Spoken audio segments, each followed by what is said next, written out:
بسم الله الرحمن الرحيم. يا أيها المزمل قم الليل إلا قليلا نصفه أو انقص منه قليلا أو زد عليه ورتل القرآن ترتيلا.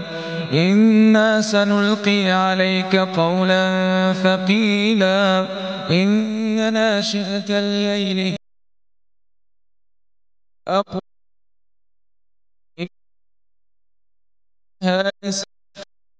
طويلا.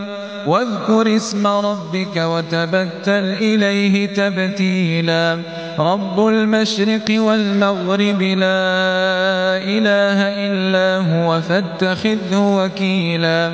واصبر على ما يقولون واهجرهم هجرا جميلا. وذرني والمكذبين أولي النعمة ومهل